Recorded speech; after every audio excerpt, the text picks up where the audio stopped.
Good afternoon and welcome to the SME Connect. My name is Tony Otoa and I am the host of this interesting SME program that brings the real stories, the inspiring stories in regard to SMEs to your computers, to your phones, into your living rooms and into your world.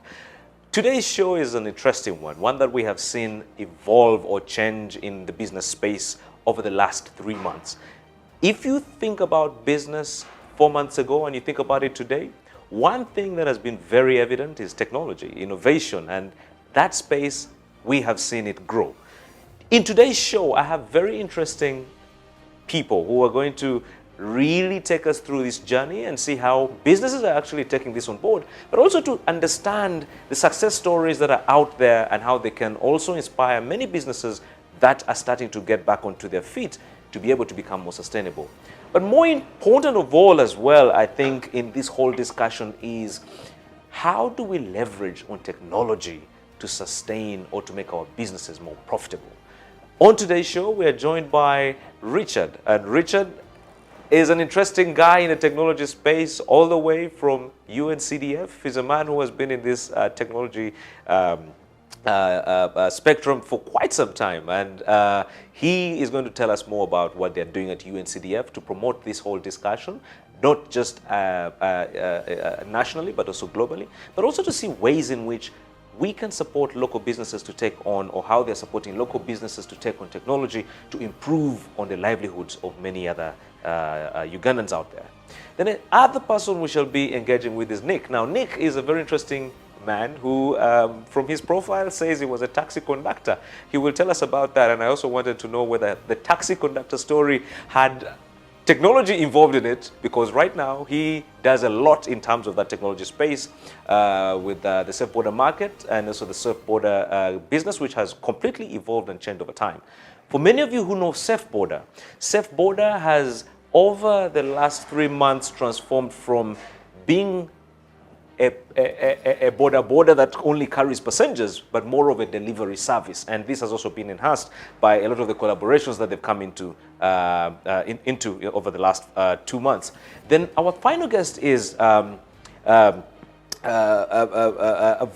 And Vaolah is a very interesting lady who set up a company that does hardware. And the hardware is done online for all of us to be able to go get it into our homes without necessarily going to her shop. So again, we want to understand how she's managing that, how she actually manages her inventory, and how this is helping her make her business more profitable, especially now that people cannot go out there to these hardware shops to actually get a lot of material for their construction services. So guys, good afternoon and welcome to the show.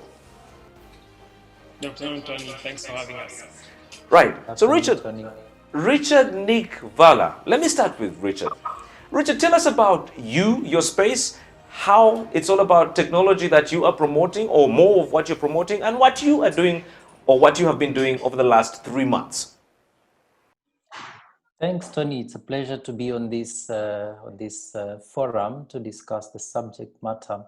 So I work at UNCDF, and UNCDF is quite large in terms of what we do. But specifically, I work for the digital program.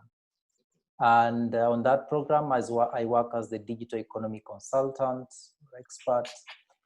So what we do is, in simple terms, first of all, we acknowledge that digital is doing a lot in our lives. Right. All sectors you can think of, digital is doing a lot. However, there are some people that are not coming on board as fast as the rest. And those could be your SME, could be your trader, could be your farmer, could be women, could be youth. Yeah. And the objective of our program is to make sure that some of these people who are not yet leveraging technology to improve their livelihoods or their businesses can equally start to benefit. So we tend to work with all sorts of stakeholders, government, businesses that are in the digital space, to try to work with them to pay closer attention to these other, I call them segments, that are at risk of being left behind. So for example, in the last 3 months, we've been focusing mainly on fast tracking some of the projects with our implementing partners that could respond to the challenge that we are all facing of the COVID situation. Right. Maybe to mention one of those is the Safeboda partnership that we launched during the last 2 months, which is about leveraging technology to keep market vendors in business even through the lockdown that we are undergoing. Right. So I think we'll be talking more about that, but the idea is there is a Safeboda that has a logistics, if you could call it, in the transport business, but that leverages technology. And how do we use that to enable small businesses or market vendors to be able to stay in business? All right. Yeah, couple of other projects around that, but I'll stop there for now. Richard, we're going to get into the other projects right now, but I think what has really been interesting over the last few weeks is seeing how entities like Safeboda that you've been supporting have really changed the livelihoods of very many people by affecting or really helping them or supporting them in their businesses. Now, Richard and Ndahiro, let me just call on Nick. Now, Nick, you're the head of payments at Safeboda. I know that now you guys must be smiling to the bank. You have really made so much money, because if there's ever a time that Safeboda has actually had so much work, it has been the last 4 or 3 months. How is it on your side, and what have you guys been up to? Yeah, I mean, thanks, Tony. So, I mean, for us, we kind of, I mean, when the lockdown starts, we kind of knew that customers would not be able to move from point A to point B. And so we had to evolve our business very, very quickly. Now we already had like a few businesses or restaurants that were delivering food before COVID. And so very quickly I had to step up as the head of payments. I had to step up and become head of payments and shop and launch the shopping, so home deliveries for Safeboda. I focused mostly, like, I mean, if you think about like business before COVID, like we had like distributors who would take goods to like a wholesaler sells to a retailer sells to the last mile customer. But with the lockdown now, you'll find like a few retail businesses kept open in the neighborhoods, but most people are not like walking to a supermarket. So it means like maybe a supermarket lost work, and maybe like other businesses that were affected were like local markets. So the project that maybe we are working with UNCDF was you find like market vendors had to sleep in the markets so that they don't move. So like there was a real need for most businesses to kind of step up and still serve their customers.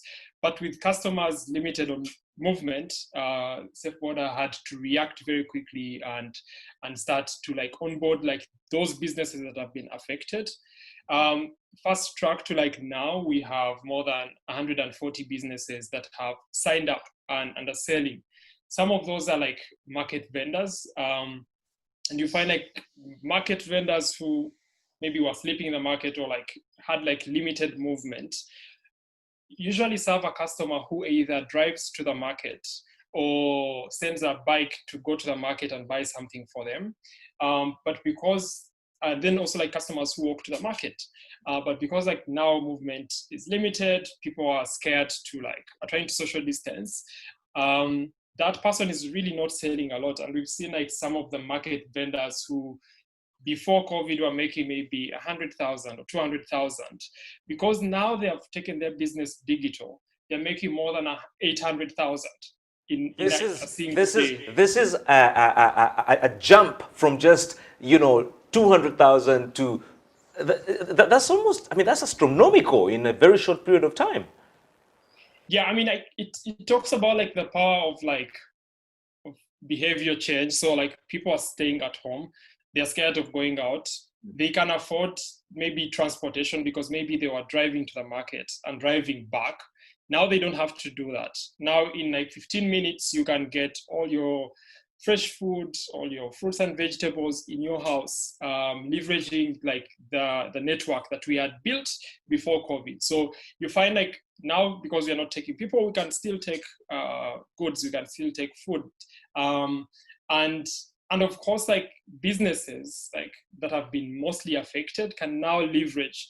And so these partnerships have kind of like benefited both us, both the market vendors and their customers, because the customer is staying at home, is pressing a button, their food is showing up.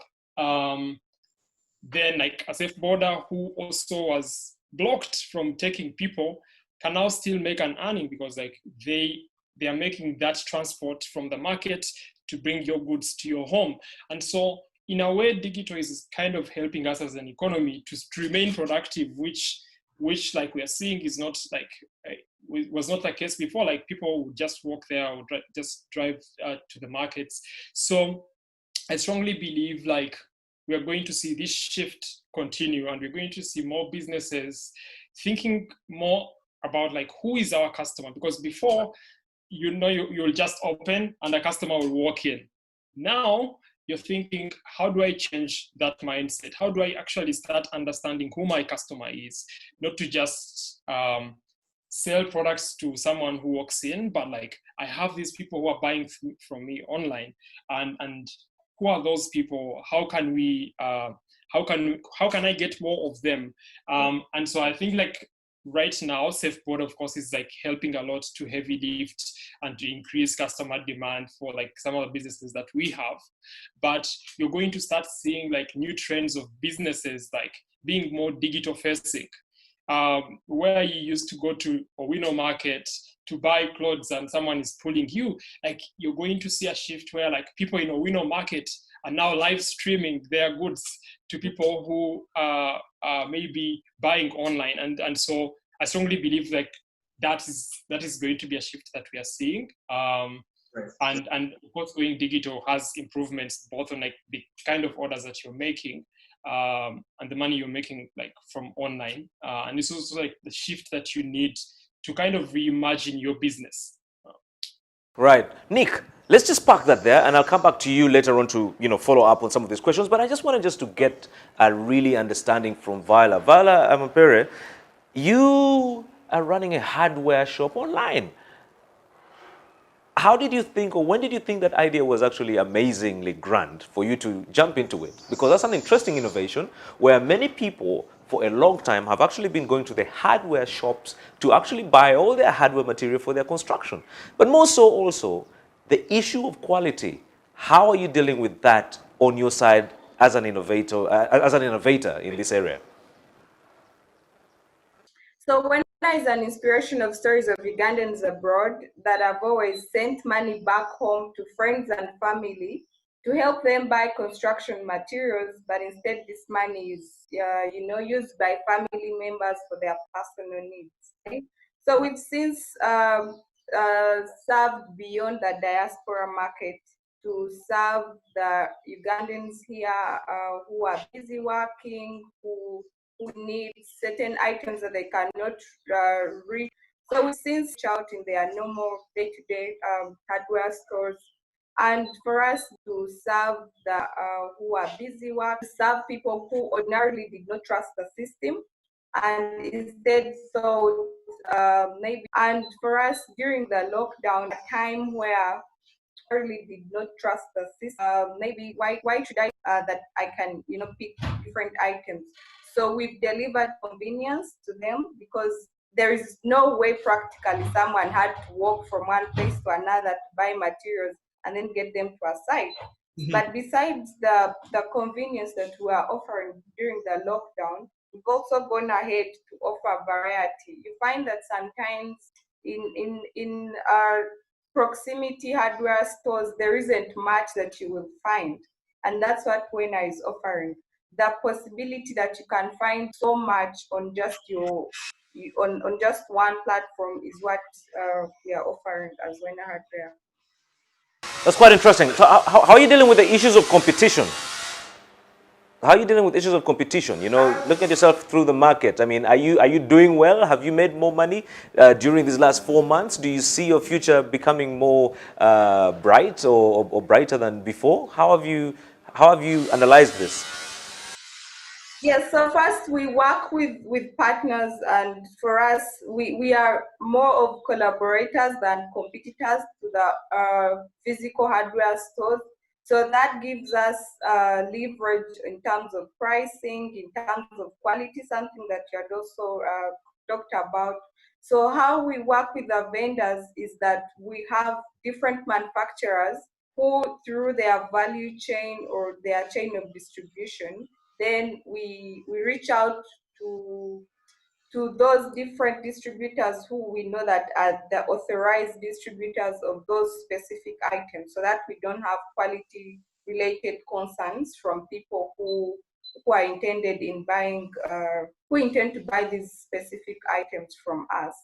And when it comes to pricing, the fact that we are dealing with authorized dealers, they therefore have the recommended retail prices for us to go ahead and retail our products at. So in terms of quality, in terms of pricing, we actually try to be as affordable as possible because we are dealing directly with the manufacturers of these specific products that we have on our store.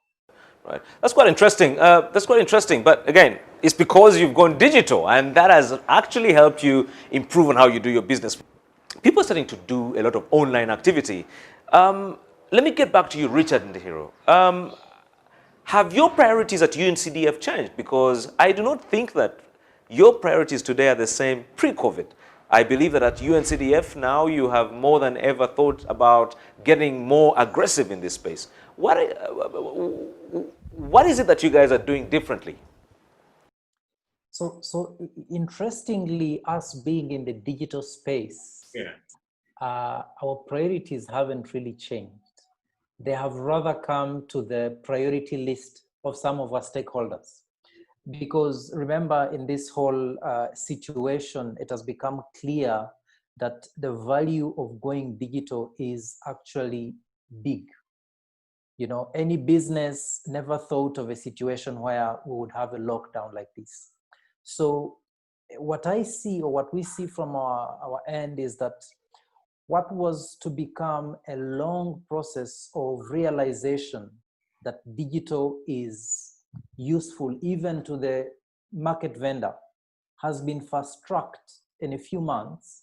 And to us, that is an advantage because we get to see a lot more need and a lot more buying for some of the things that we are trying to promote. So getting digital to really go mainstream to not just you and I who are used to digital, but to some of the people who didn't see the value, or at least thought it is a long stretch from where they are.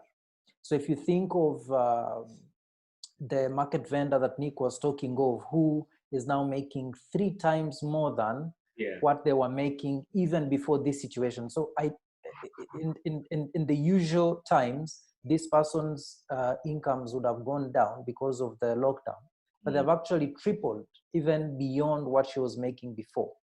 Now, one other thing that actually this opens up, and this is the space that we try to really incubate and build. Imagine this market vendor over 6 months is able to show you Otoa seated in your bank, their track record of sales. I don't think you'll reject their loan anymore. No, you're right. So this space of getting, say, to sell your products online opens up another space of access to finance that actually solves some of the challenges that even have to do with COVID or with expanding your business. So it is a very exponential world that opens up for businesses that go online. And maybe one other thing that I can mention around this for businesses right now that may be thinking of, but really how does digital concern my business?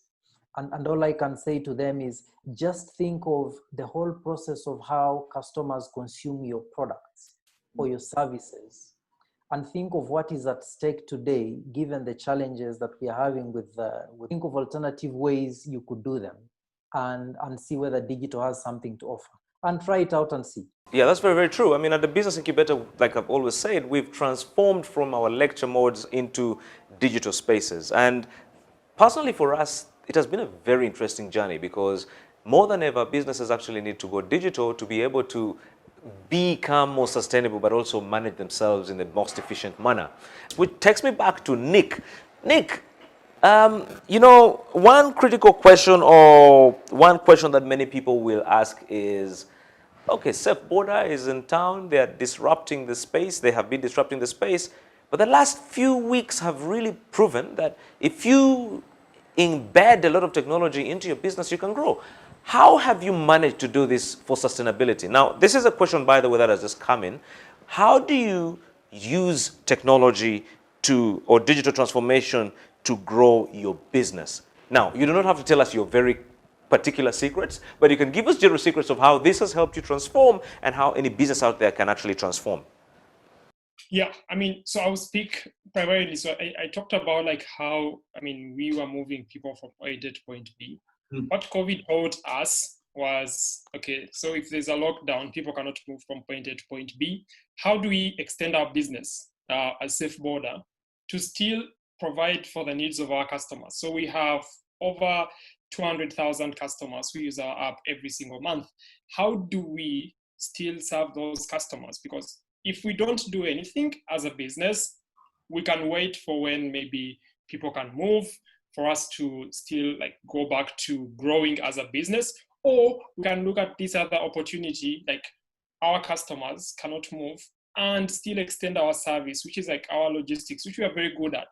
We are not very good at like maybe retail. We're not very good at retail. We know we struggle with that. So what we do is like, who are the retailers that are also struggling in this period, and we create that partnership. So at the end of the day, like if we can support that retailer, if we can support this wholesaler supermarket, if we can support this market vendor to still sell online, guess what? They're still going to leverage our platform to move items from point A to point B. So I think it's like fundamentally, how do you see your business evolving?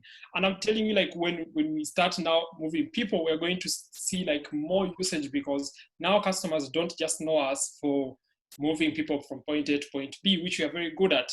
They know us and trust our brand for moving their food from point A to point B, moving their shopping from point A to point B, and creating that extra level of convenience. And I think like as we reimagine like every other business, you need to find how you can extend that business. So if you're a retailer, like before, you're not used to like selling online and you're scared, you're like, oh, why should I put my business online? But if you're seeing like the foot traffic in your shop going down, you need to start innovating and say, okay, let me try and list my business online so that people in my area can actually find me. And so you find like you're actually growing your business. And this cuts across like every single market.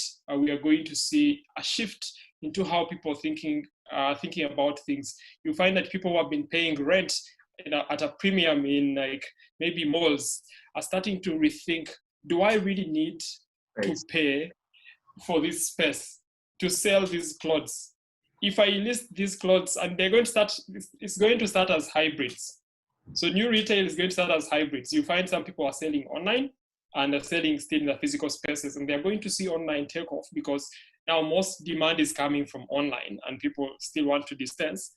And because that is going to go up, they are going to start thinking about their physical spaces and say, okay, so I can cut my costs and still be able to deliver the goods to my customers. So in a broad perspective, I think like the way we digitize all types, all sectors is going to be very gradual. We still are going to see people open their business today. I'm sure like there's a lot of businesses that are open right now, but people are still scared to go to that business. And so like, how do you leverage the technology? How do you leverage this smartphone that you have, that you use to send WhatsApps every single day, to start thinking, okay, can I bring in more customers from that? And with that, we're going to see like a shift in how businesses are operating, and businesses are going to see growth actually from that. Now, Richard, the way we've been talking about this, it seems, Richard, just before you come in, you can couple that with that. Just before you come in, a lot of what we're discussing here seems, in my opinion, very urban. I mean, You at UNCDF, I mean, do you have concepts that are thinking about penetration in terms of getting these technologies to rural populations? We were just talking just before the beginning of this show about internet, for instance, or internet provision, for instance. How are we, or how or what are you doing to get this penetration or the collaborations like with Safeboda to the rural communities? Yeah, that's a good question. What we are seeing in, of course, the adoption of digital takes its phases, and it will always start urban, will go to some of the most mainstream products and services, and it will go rural.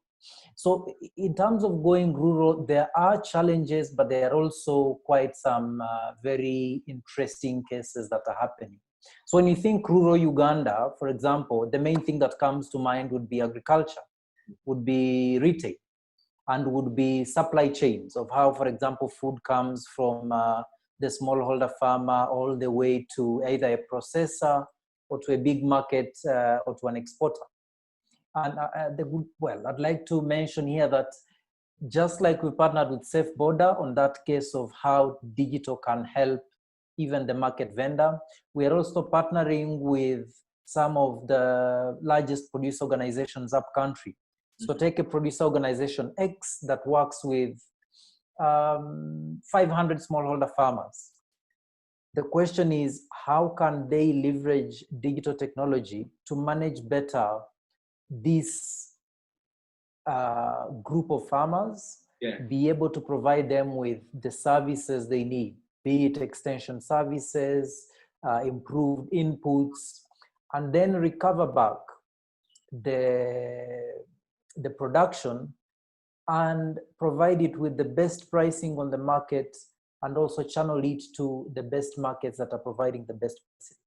Across that whole value chain, like we call it, that goes all the way from production to marketing, there is a lot that digital is doing. So I'm happy to say we are partnering with a couple of producer organizations, agribusinesses up country, to get digital to become relevant to them in their most needy areas of improving productivity, access to markets, improving access to inputs and extension services. And without going into the details of exactly which digital service, but we are starting to see how indeed farmers can appreciate the value. And I'd like to mention that always the challenge with adoption of digital from where we see it is getting it to be meaningful to the rural person or any type of person. To the market vendor before the Safeboda solution, maybe digital didn't make any sense.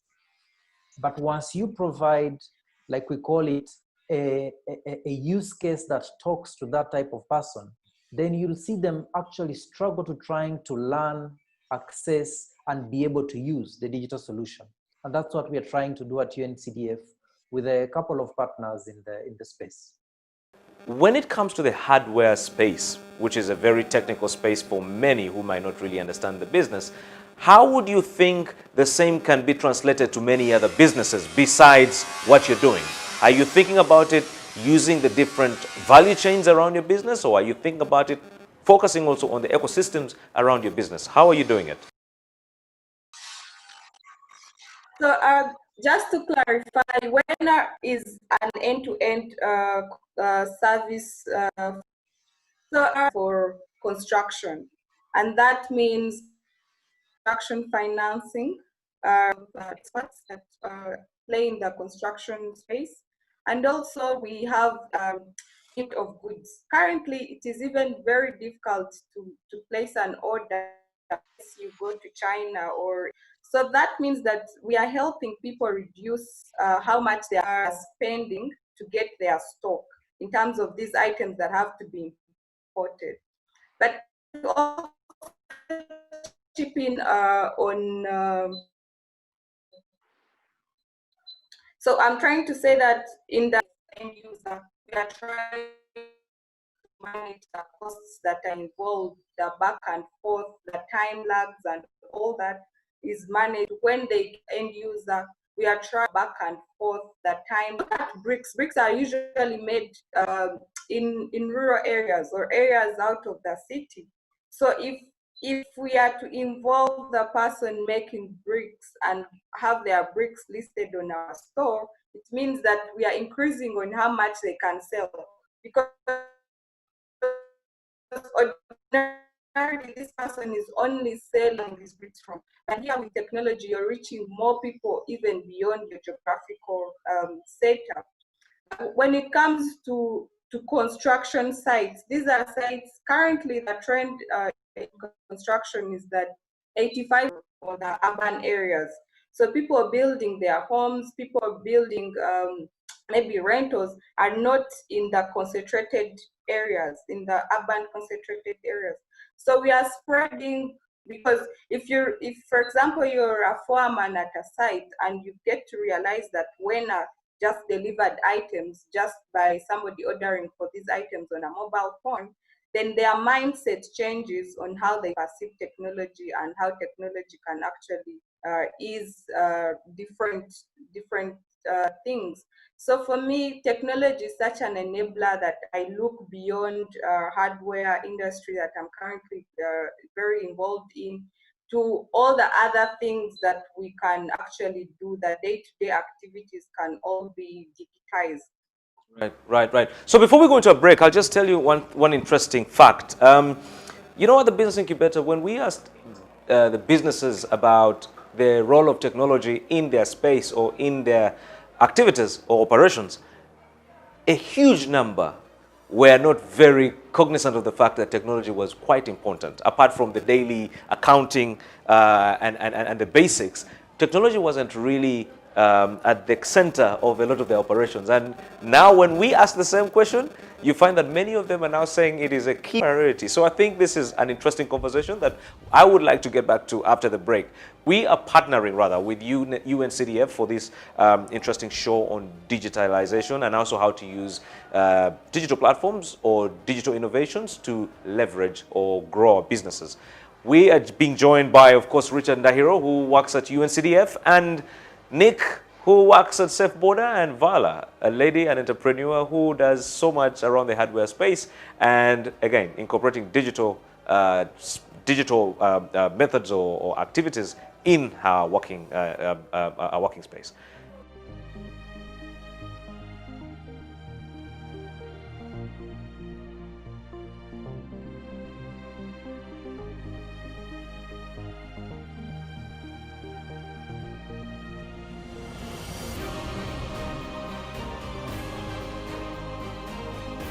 Welcome to the SME Connect. My name is Tony Otoa. This is the second part of this show.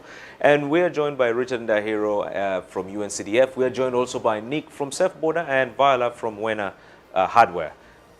Guys, I've been asked a very particular question from one of the guys.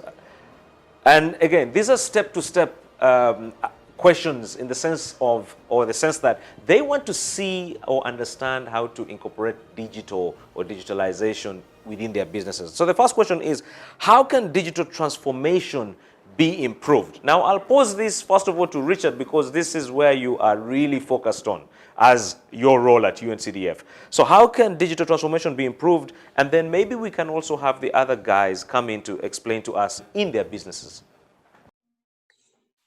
That's a very good question, which really points towards people starting to think through how they take on this journey. And the way I like to sort of explain it to the small businesses. Of course, when you talk digitization in big institutions, it can become close to rocket science. But simple ways, let's think of a business or a trader. The simple way to look at it is, again, like I said, how is my product? How do I source my product and take it to the customer? How is it consumed? For example, for a customer to consume my product, they need to first know what I have in my shop. So they need to take the pain of coming to my shop, look at everything I have, identify whether it suits their need and whether the price point is good. And then they will take the step of either they buy or they shop around. So one of the easy ways of already improving the customer experience in this way is, how can digital help you get the customer to know what you have in your shop without having to come to your shop?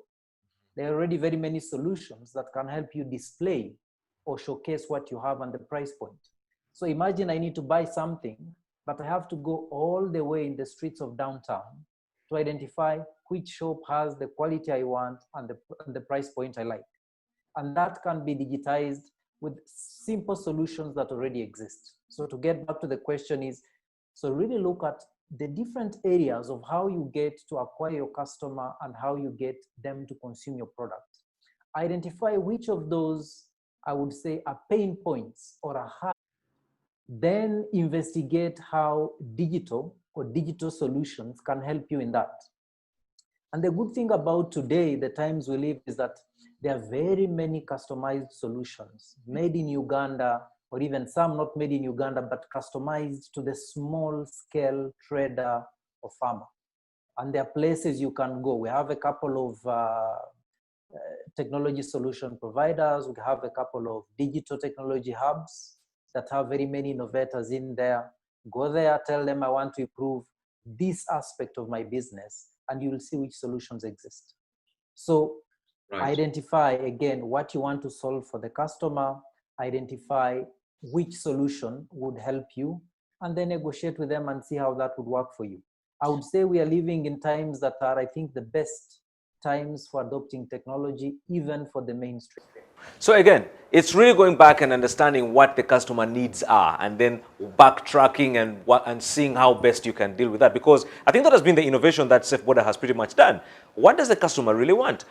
If the customer really needs this, how do we support the customer in having that? Which brings me now to my second question, Nick. The question that has come in is, what is your strategy for digital transformation? What was your strategy for digital transformation? Because you see, here we're talking about what the customer needs vis-a-vis what you're providing. What was your strategy? Yeah, I mean, very good question. So, I mean, for us, of course, we started with the Boda, and like, if you think about like 4 years back, there was maybe no Safeboda. Like, we had to really invest a lot in like educating, because if you find a normal Boda guy on the street and tell them, hey, you can actually make more money when you use this app, most of them are going to say like, I don't really need you. So education was key in the start. Sorry?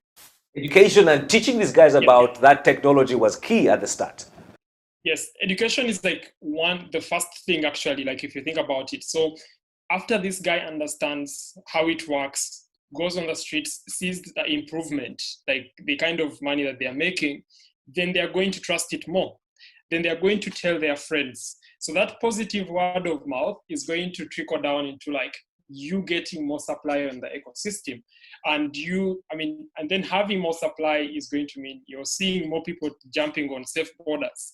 And us as Safeboda guaranteeing the customers that are downloading the app that they're going to find a Boda next to them who is on the Safeboda platform. We have actually taken the same approach for the businesses during this period, which is like, if you think about like a local market vendor, I mean, I know we're going back to this example, but like, this is someone who doesn't know what technology is. They use a smartphone, maybe. Some of them use smartphones, some of them don't. And so all they do is like, maybe if they have a smartphone, they use it to send messages amongst themselves or like their family members, but they have not used it to sell online. So the concept of selling online is very out of their world. But so what we had to do again is like go back to the basics, educate them, spend time with the market vendor, show them how the product works during a lockdown. It's very, very, very complex.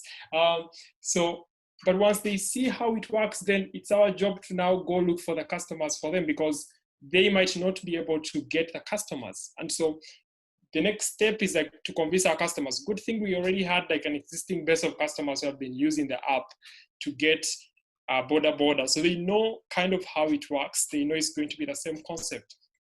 But it has to go back to like education. You need to be willing and you need to bring yourself down to, and this is for us, what Richard was saying is like understanding our customer, who in this case is maybe a small business that is struggling in this time. And when we educate them and show them how it works online, it takes a lot of time. Literally it takes like maybe a week for you to constantly tell them, this is how you do it. This is how you check your balance in the app. This is how you list your products. This is how you update us when stock is out.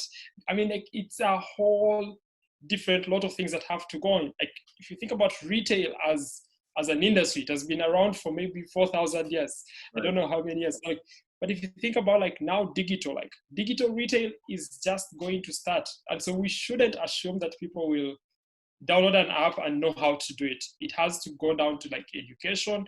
You need to spend time with the businesses or like the customers that you want to onboard, and you need to educate them how to use the app. Once they learn how to use the app, once they see the value of the app, they are going to talk to other businesses, because they're telling, I mean, I sell my products online and other businesses, and we've seen this with like the local markets where we start with a champion, and then you're seeing like more people are coming to us and saying, I also want to be part of it. I also want to be part of it. So that initial investment where you educate like the vendor or someone who's using your product is very, very key. Okay, I mean, Nick, thank you for that. Now, let me just go back to Vaolah, because Vaolah, unlike Nick, education is not really something that you can spend so much time doing, because you hardly know which customers are actually out there. So I think it's really about educating your staff. But what are some of the challenges that you've had while diving into innovation or innovating around your industry? And also, what do you think you could do better or could be done better to make this something that many Ugandans can actually start using? If I may come in on that, so digital literacy is indeed one of the biggest hurdles as we try to get digital technology and innovation really to the mainstream and to the lower segments. The good news though is that if you manage to crack it, because that's why you have the mass users. So if you manage to crack it, then the dividends are much higher. This is what we like to tell some of the partners we work with. It's one thing to have the whole of Kampala using your digital solution, but it's a whole different thing when you get 20%, 30% of the whole Ugandan consumers to use your solution. So some of the things we are using to drive digital literacy and getting people to be able to learn. Now, if you look, say, at what happens in the rural setting in Uganda, is you'll always have a person who's regarded as savvy or knowledgeable or respected in most cases. This is the person who people will go to for, say, advice on a given topic, okay? This is usually a person who may be slightly more educated than the others. So we get these people and turn them into what we've called digital community entrepreneurs. If you think of, say, in farming, you have lead farmers. How do you turn a lead farmer into an advocate of digital? And how do you get them to benefit from that? So we identify such type of people, we train them, but also give them a business line that is related to digital. So the job is, say, for example, if you think of something like Paygo Solar today. Paygo Solar leverages technology to get people to acquire solar products. So the job of this person is to go and train the community, talk to the community about how they can actually use digital, use mobile money, and eventually get to acquire a solar product. So they'll use their time to talk about a given solution, digital solution, and in so doing, they actually generate demand for a product they will sell and get a commission. So you're not having, the system is such that the more successful this digital community entrepreneur is, the more money they will earn in trying to sell this. So we're seeing them becoming sellers of airtime, data, solar products. They are selling phones in the rural community. So they're not only solving the challenge of literacy, but they're also solving the challenge of last mile distribution of digital related products. Right. This is a model we are seeing working. Please go on. Yeah, the same model, I mean, like Nick was talking of this. So in a given marketplace, once you have one person who's fully trained and is starting to reap the benefits, then the ripple effect is almost automatic. You know, everyone will try to learn from them. So the cost of education for the others becomes less and less. Think of a mobile money agent in rural Uganda. This person becomes eventually the go-to person for people to try to understand, how can I do this? But remember, for people to pay attention to what you're teaching them, they have to see the value of that thing.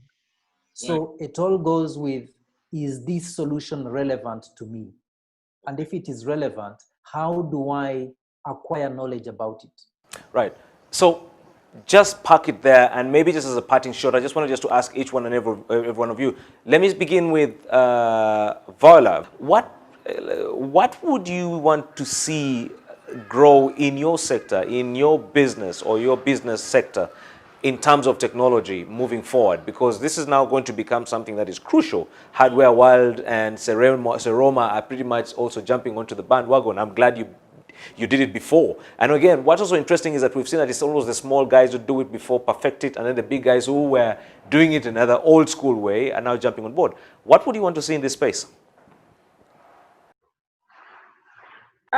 So for me, it's about appreciation of the digital solution in construction. As I mentioned, we are offering a solution that covers from the sourcing of items to the professionals.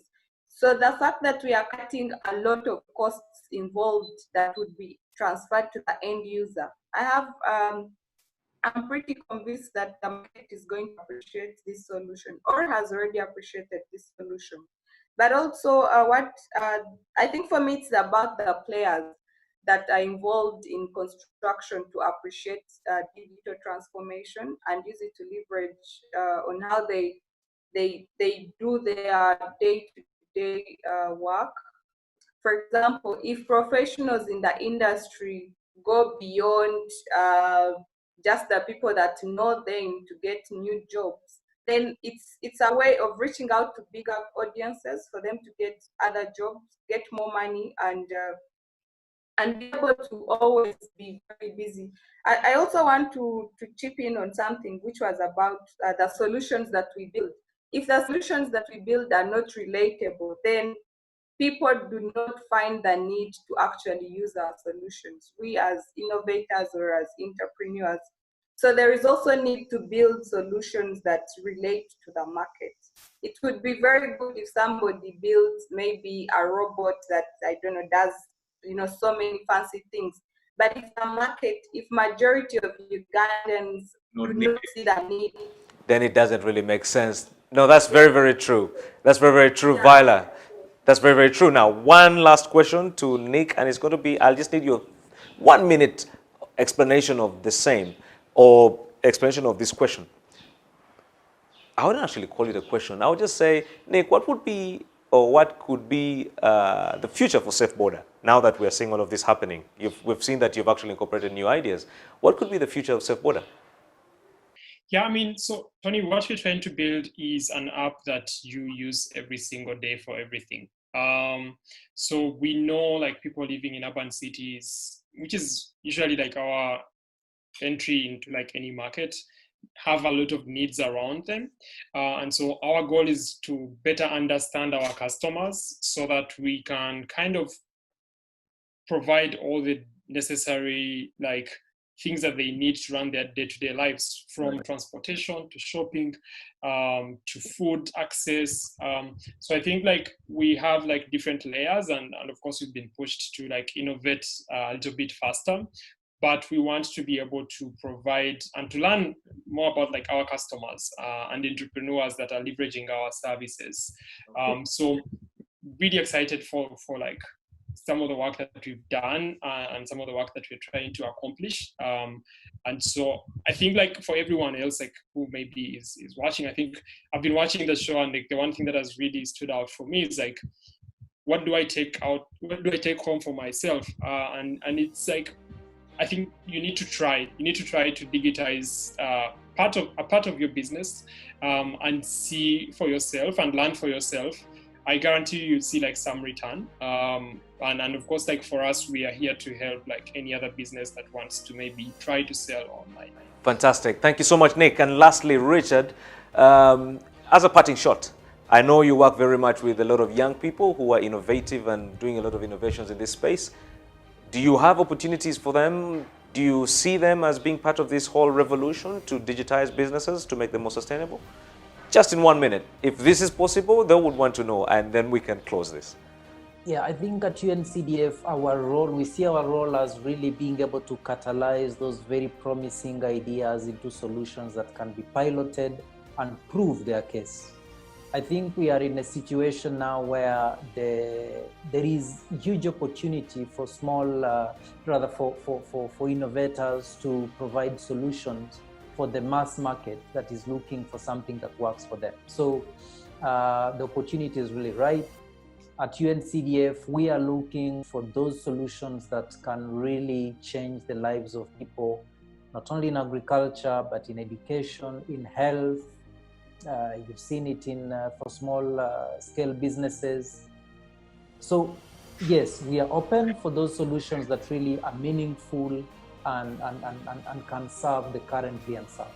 Okay, fantastic, fantastic so much. Thank you so much, Richard. Thank you so much, Vaolah. Thank you so much, Nick, for joining us on this SME Connect show.